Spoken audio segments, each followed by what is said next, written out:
Hello, and welcome to our episode of Todd Talks and Todd Talks. People listen. Jackpot! Hopefully. I'm sorry. Hopefully. And today, we are here for yet another preview of yet another upcoming death battle. Can you believe it's already been several weeks since Buffy Blade? Yeah. And today, we're talking about Torian Crawford's return to death battle because we have Dante from Devil May Cry versus Clive Rosfield from Final Fantasy 16. My lights are still killing me here. I apologize. Oh, there you go. So this is going to be interesting. And then the fight's going to be interesting because we all know Torian's going to do, well, Torian things. We know he's going to do Torian things. It's Torian. He's going to have backflips. It's already been confirmed that we're going to have backflips. So, calming down. Calming down. So, let's rock and start with Dante, a returning character to Death Battle. And his story, of course, starts not with our world, but the demon realm, where the knight of that world, Sparta, not Sparta, Sparta, think like Sparda, get it? Like dad? Anyway. Sparta one day decided that the human world and the demon world should not interact with one another. So after basically falling in love with a human woman named Eva, nice, he decided to seal away the demon world, especially after kicking the butt of the demon emperor Mundus. Things went well. He was able to do his task, and him and Eva had 2 children together, Dante and Virgil. Lovely names. If you know, you know. So they had a happy life together, and then mysteriously, Sparta died. Isn't it weird we don't know how Sparta died? I mean, like, he's the one who sealed away the demon world, and yet we don't know how he died. Weird. So Eva did her best to raise Dante and Virgil without Sparta, but naturally, things like this can't last forever. So demons came around, killed Eva, assumingly killed Virgil, and Dante was alone. And after some misadventures, there's actually a lot of side material for Devil May Cry. Okay, the wiki was actually quite expansive for Dante. I was very, very impressed by that. But after some misadventures and being raised by someone who took the appearance of his mother, he became a demon hunter. And after another misadventure, one that featured his brother Virgil, who was not dead, but evil, callback, he decided to open up a service shop called Devil May Cry, which is a reference to a line from his friend / business partner, Lady, really, who said, even a devil may cry when it comes to a loved one. Isn't that right? Because he was crying about Virgil and his mother. So that's how the store got its name. All right. Now, Dante himself is anything but your typical demon hunter because he has a literal devil may care attitude. He just doesn't take things seriously until he needs to. All right? I mean, you've all seen the clips of him fighting demons while eating pizza or using one of his guns to knock a pool ball into other pool balls into demons so he can win a game against them. How he's handled things with Trish and all that. He projects himself as this guy who is, the coolest guy around, but he just doesn't care. He actually does. All right. It's kind of like a coping mechanism, I suppose, if you want to read into it that way. He gives himself this visage because internally he's still struggling with everything that happened with his mother, father, and brother, to the extent that at one point when he re-met Virgil for the first or second time, he declared that he didn't have a father because he felt that Sparta wasn't just the reason for Ava's death and Virgil's disappearance, but that he just straight up abandoned them. Because remember, we don't know how he died. It's still really weird. I mean, are they saving that for another game? A spin-off or something? I don't know. But, like, seriously, do you think we would know by now? But we don't. So he actually does care, and he does care about those in his care. Like, we've seen that with Trish, where they've developed a very strong friendship, and only that. I just rewatched Dante versus Bayonetta, and great fight, Torian still very much holds up. But I loved how Wiz was like, yeah, they never explored that. Thank God. So, yeah. But he also has Lady, he has Enzo. Isn't it curious that both Dante and Bayonetta knew someone named Enzo? Just saying. But, and then of course later on, there was his nephew Nero. We'll get to him.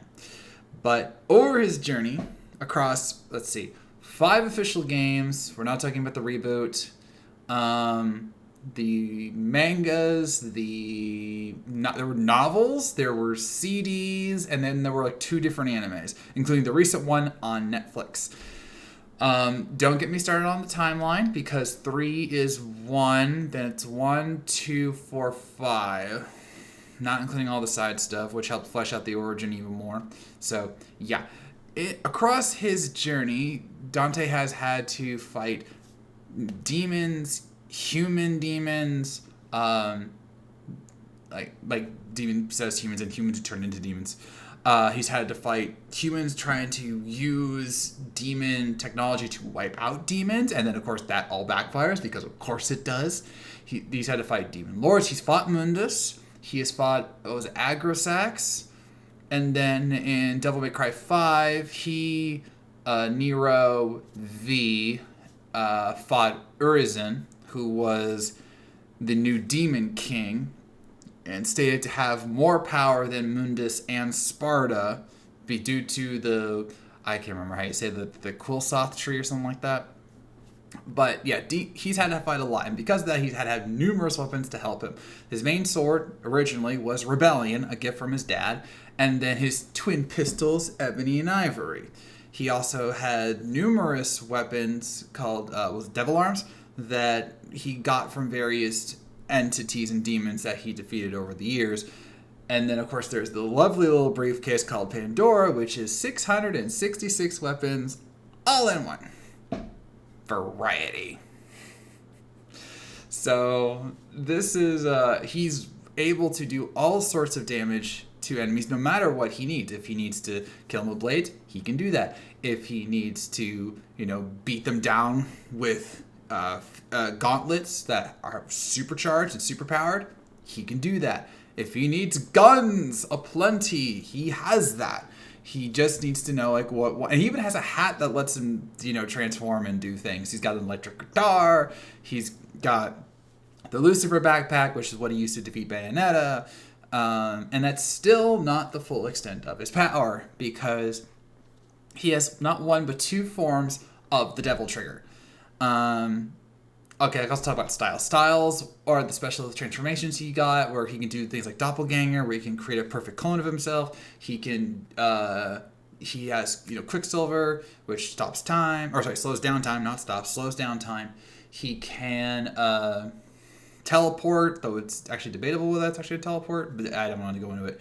But it's basically teleportation, and so on and so forth. And then, of course, there's the Devil Trigger. The Devil Trigger is Dante's full use of his demonic power, because one of the key aspects of Dante's journey is that initially he refused to be demonic in terms of his heritage, a true son of Sparta. Virgil had no such qualms, and that's why early on Virgil was always able to beat him. All right. In fact, that he tried to kill him in their first reunion, and that awoke the Devil Trigger, because it was Rebellion stabbing him and unleashing his power. So the Devil Trigger amplifies his abilities to an incredible amount, which is what helped him go up against Virgil in their rematches, and the various other demons like Mundus and Argosax and Urizen. Now, the second Devil Trigger, which was in Devil May Cry 5, was the Sin Devil Trigger. This one was, once again, when he got rebellion stabbed into him by himself this time because he wanted to test something out. Okay. And he was able to unlock even more enhanced. Like, this was his true power, his full unlocked potential. All right. So think of it like Super Saiyan versus Super Saiyan 4, kind of thing. All right. So like power, potential, ultimate potential, and or you could go Super Saiyan God, I suppose. I was just trying to keep it into one thing because that's easier to scale. So in this form, he is, faster, stronger, even more incredibly invincible, because of course one of the most broken things about Dante and Virgil is that they have an insane healing factor. Their healing factor is so nuts that at one point Dante actually sliced through Virgil, like through the waist, and he was fine. Okay, yeah, he technically died, but he didn't pull Kakashi and like fall to pieces. His body literally healed right after the slash.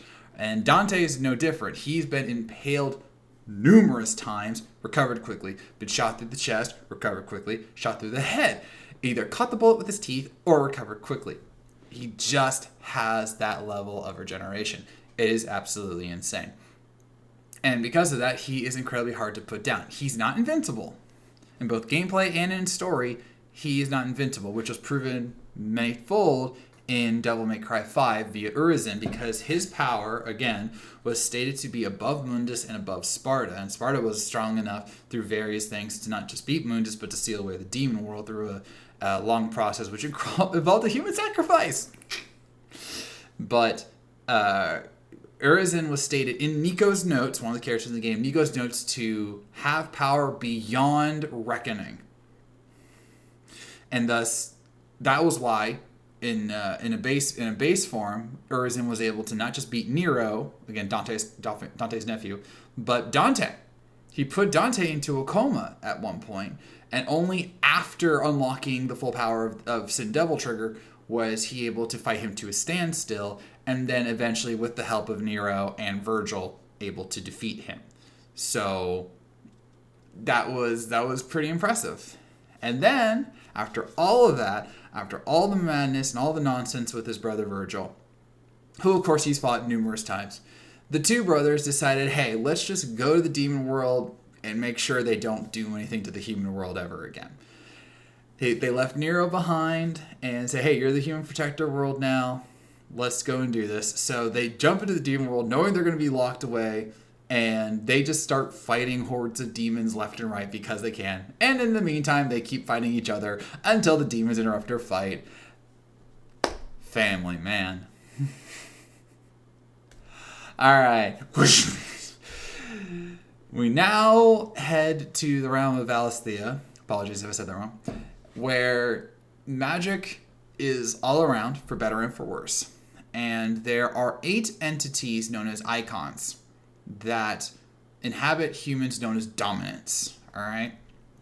And if you are one of these dominants, you are one of the most powerful things in the realm. And naturally, the various kingdoms of the realm want nothing more than to control these dominants and help ensure their protection, especially with the mother crystals, which are one of the sources of the magic.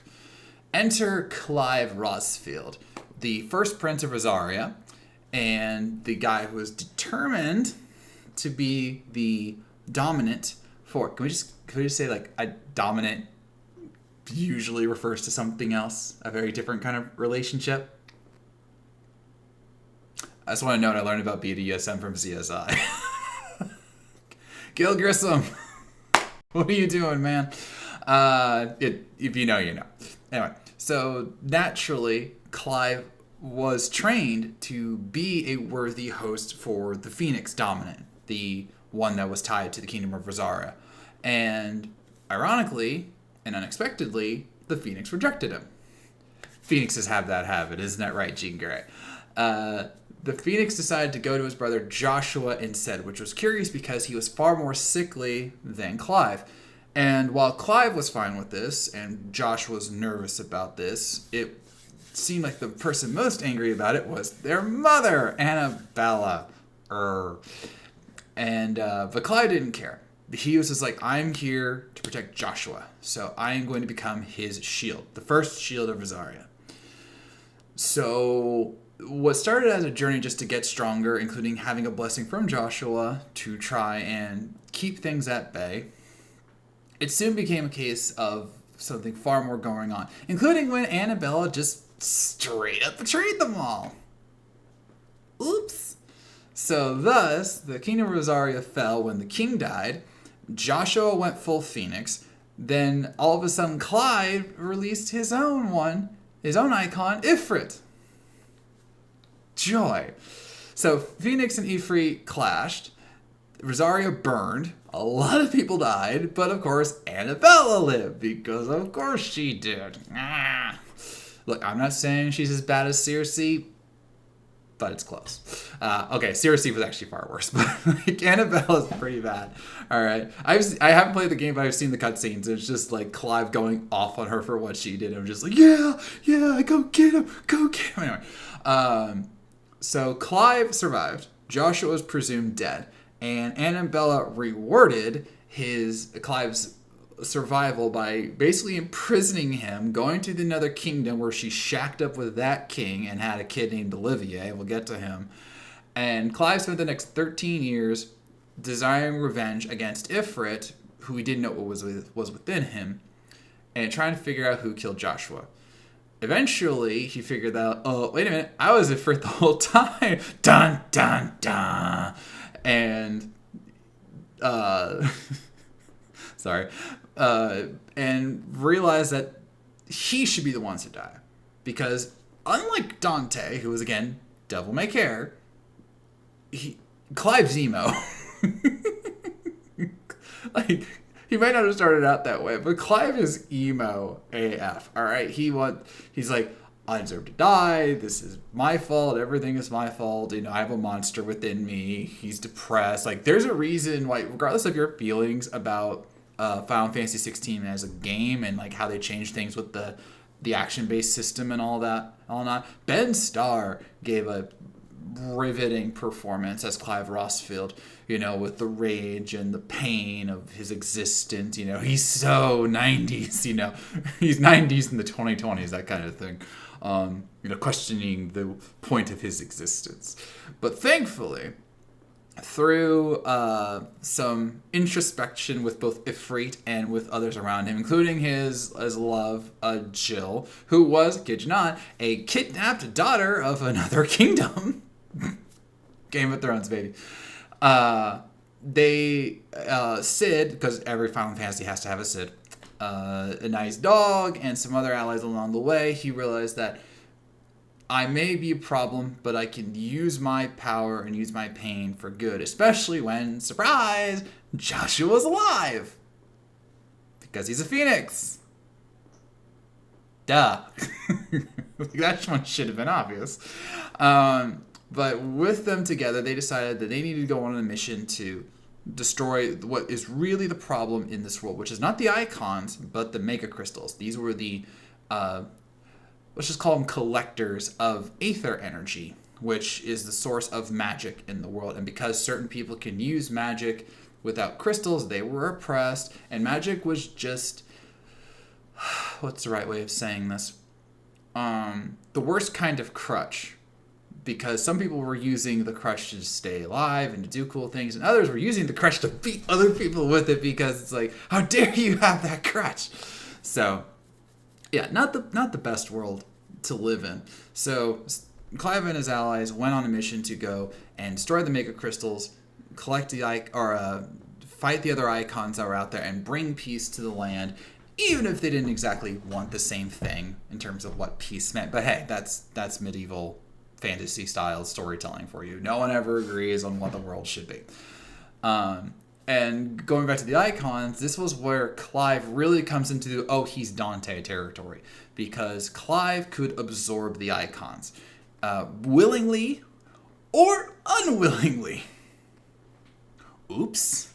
Yeah, it's apparently really painful when he does it unwillingly, but when he does it willingly, like say through Joshua giving him Phoenix, or Jill, who was revealed to be an icon, giving him Shiva, or Sid giving him Ramu, or it was lightning, yeah, Ramu or whatever, Rama, however you say his name. He would gain not just their abilities but their elementals, because each icon had 8 in total, had a different elemental ability. So by the end of the game, he had the powers of fire, wind, electricity, darkness, light, earth. Did I say fire? Yeah, I said fire. Fire, wind, electricity, light, dark, earth. I feel like I'm... Oh, did I say lightning? Did I say lightning? I don't remember now. But he had 7 of the 8 icons, because Leviathan, the water one, was not around anymore, apparently. We got that in the DLC. So he basically has 8 icons. And that was enough to help him go and destroy the Mega Crystals. But, surprise!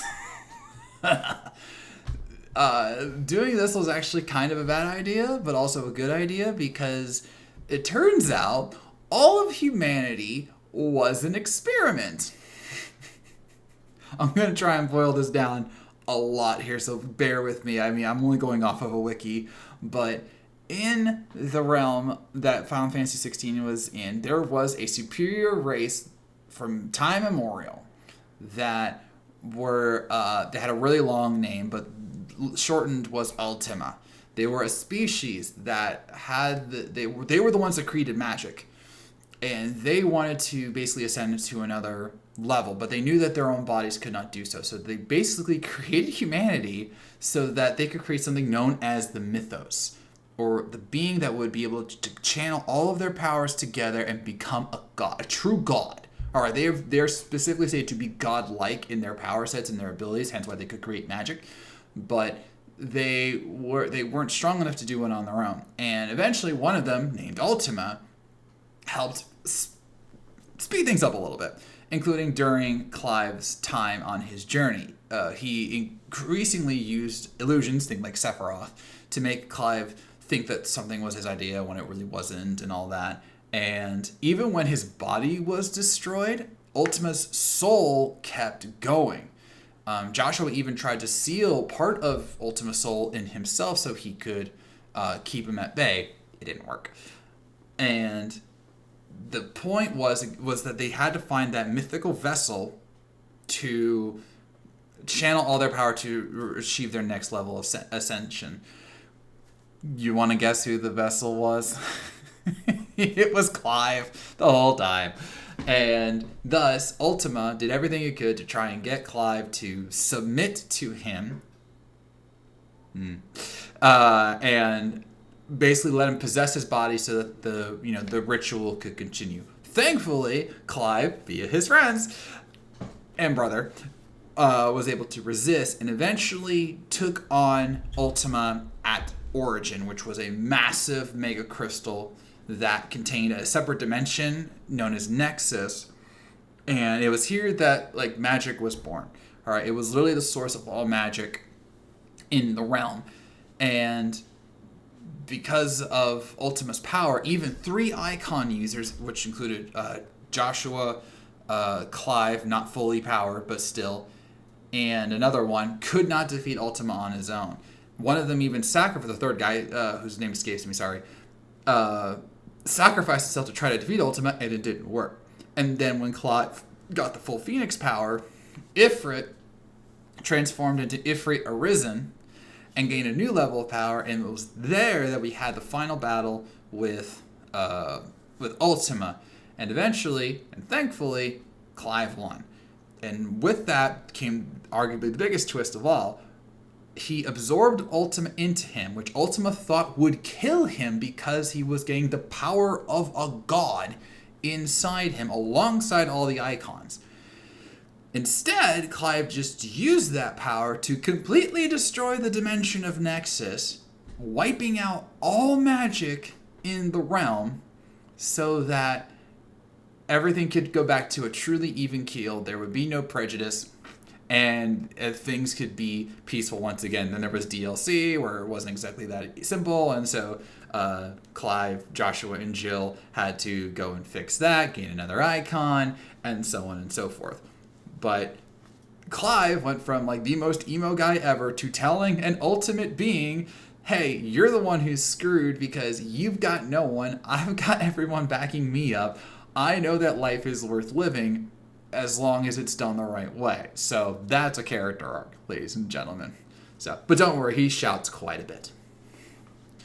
All right, so who wins in a fight between Dante and Clive Rosfield?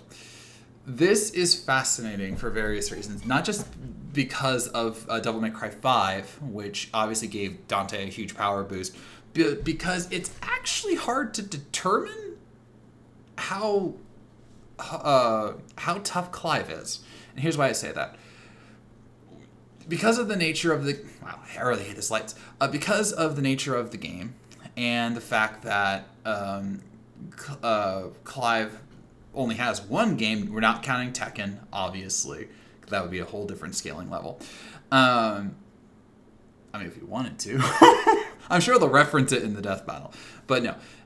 Because of the nature of Final Fantasy 16 and the fact there's only one game and so on and so forth, the feats that he has are both impressive, but they don't really show themselves to be... They aren't like Dante's where you go, oh, he, took meteor hits and whatever, or he did the whole, slicing the rain thing and he filled up a giant...